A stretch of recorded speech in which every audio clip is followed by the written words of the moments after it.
আজকে আমি তেলকই করলাম। দেখতে সুন্দর মনে হচ্ছে যে এটা তেলকই।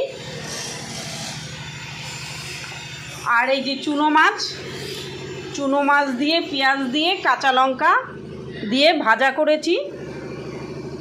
এই যে কাঁচা লঙ্কা, আমি কাঁচা লঙ্কা দিয়েই রান্না করি। তেলকইটা নামাবো, আমি কমপ্লিট করেই দেখাচ্ছি।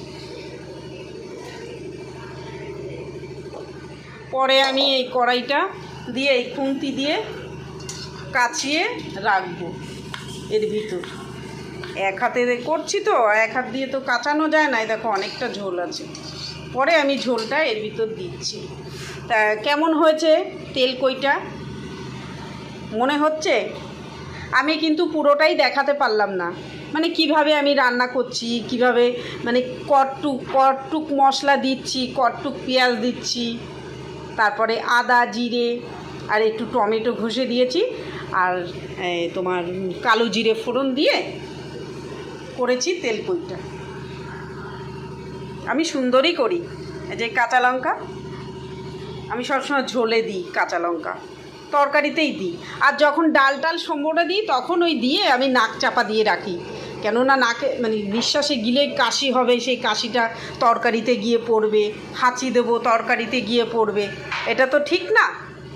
আমি সবসময় সবাইকেই বলি যে সবসময় ঝোলে দেওয়ার চেষ্টা করবা। আমাদের ঝাল নিয়ে তো কথা তরকারিতে, সেই ঝালটাই যদি ঠিক মতন হয় তাহলে আমরা কেন তেলের পরে দিয়ে কাশবো? বাচ্চা বড় সবাই মানে ধোয়াটা যাবে আর কাশি হবে, আর যে রান্না করবে তারও কাশি পাবে, সে কাশি কাশবে আর তরকারিতে পড়বে। আর মানে কাশির এই তোমার ধোয়ার মতন ওড়ে কাশি দিলে, সেটা আমরা চোখে মেলাতে পারি না, বুঝেছ? কিন্তু ওটা বেরোয় তরকারিতে, সামনে যা থাকে সেইগুলো গিয়ে পড়ে। ওইগুলো তরকারিরগুলো সবাই খেতে হয়, তাই কখনো তুমি তেলের পরে যদি না দিয়ে পারো দেবে না, সব সময় ঝোলে দেবে। রাখি বন্ধুরা, আমি তেলকই করেছি আজকে, আর চুনো মাছ দিয়ে পেঁয়াজ দিয়ে ভাজা করেছি।